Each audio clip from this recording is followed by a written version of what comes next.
मध्य प्रदेश के ओबीसी आरक्षणों के मैटर जो माननीय सुप्रीम कोर्ट में लंबित हैं, इन मामलों की डे टू डे सुनवाई हेतु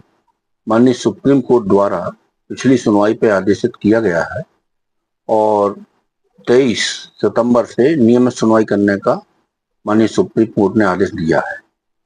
इसमें कुछ फ्रेश याचिका है जो पीएससी के होल्ड अभ्यर्थियों ने और विभिन्न भर्तियों से होल्ड अभ्यर्थियों द्वारा दायर की गई है कि उनको 13% नियम विरुद्ध है, कानून के विरुद्ध है, जो एक्ट बना है उसके विरुद्ध है,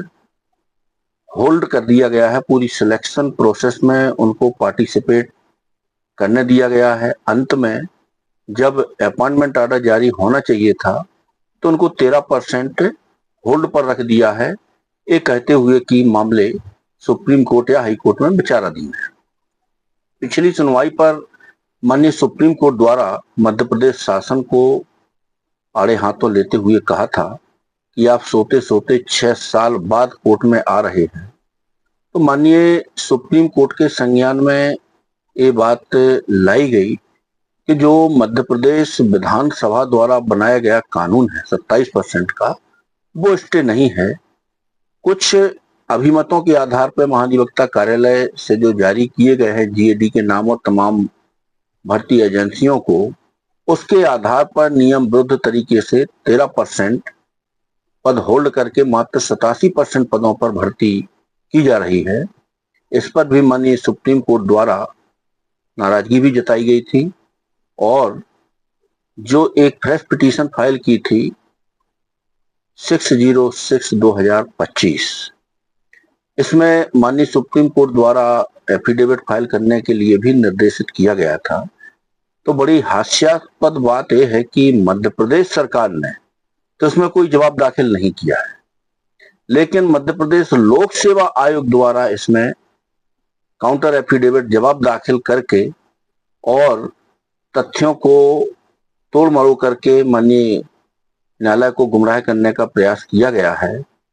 और दूसरा सबसे महत्वपूर्ण जो तथ्य है वो ये है कि मध्य प्रदेश सरकार एक और बोलती है कि हम सुप्रीम कोर्ट से स्टे वैकेट कराएंगे और ओबीसी को 27% हम आरक्षण लागू करेंगे, लेकिन इसी सरकार का ये दोहरा चरित्र कि माननीय सुप्रीम कोर्ट में 27% आरक्षण का विरोध कर रहे हैं, 13% पदों को अनहोल्ड करने के लिए जो कार्रवाई की जा रही है उस कार्रवाई का भी मध्य प्रदेश सरकार विरोध कर रही है। ये बहुत ही मध्य प्रदेश सरकार का जो स्टैंड है ये चिंतनीय है कि जनता को जिस हिसाब से गुमराह किया जा रहा है कि सरकार ओबीसी आरक्षण को लेकर के संवेदनशील है, और जब सुप्रीम कोर्ट उन मामलों को सुनने के लिए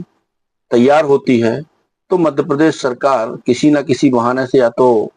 तारीखें बढ़वा लेती है और अगली सुनवाई जो 23 तारीख से होने जा रही है, मुझे ऐसा लगता है कि मध्य प्रदेश सरकार उसमें कोई नया पैंतरा अपनाएगी, क्योंकि मध्य प्रदेश सरकार बिल्कुल नहीं चाह रही है कि ये मामले जो सुप्रीम कोर्ट में पेंडिंग हैं मध्य प्रदेश सरकार ने स्वयं ट्रांसफर कराए हैं, जबकि हाई कोर्ट उन मामलों को सुनकर डिसाइड करने के लिए तैयार थी। फिर भी मध्य प्रदेश सरकार ने इन मामलों को उलझाने की दृष्टि से इनको ट्रांसफर कराया गया है और ट्रांसफर कराने के बाद मध्य प्रदेश सरकार ने किसी भी केस में सुनवाई कराने की पहल नहीं की गई। यानी मध्य प्रदेश सरकार की जो मंशा है वो ये है कि मामले परमानेंट सुप्रीम कोर्ट में पेंडिंग रहें और जनता में बयानबाजी करने के लिए उनके लिए मुद्दा है कि मामले सुप्रीम कोर्ट में पेंडिंग हैं और हम इसमें कुछ नहीं कर सकते। और जब सुप्रीम कोर्ट तैयार हुई तो सरकार उसमें जो 23 तारीख को है वो सबको मालूम चलेगा कि किस प्रकार से उसमें पैंतरा सरकार अपनाती है, क्योंकि जवाब दाखिल नहीं किया तो हो सकता है कि उसी दिन वो जवाब दाखिल करें और कोर्ट में बोलें कि साहब इसको एडजॉर्न कर दीजिए, रिकॉर्ड पर नहीं है जवाब, या फिर टाइम मांगे कि साहब इसमें 1 हफ्ते का समय और दे दीजिए जवाब पेश करने का। इस प्रकार से जो मध्य प्रदेश का ओबीसी विरोधी चेहरा स्पष्ट सामने आ गया है। जो इसमें काउंटर एफिडेविट दाखिल किया है इसका जब वर्डिंग पढ़ते हैं तो मध्य प्रदेश सरकार की जो मंशा है कहीं से प्रतीत नहीं हो रही है कि वो ओबीसी वर्ग को 27% आरक्षण देना चाहती है और जो हजारों की संख्या में होल्ड किए गए अभ्यर्थी उनको अनहोल्ड करने की इनकी कोई मंशा है।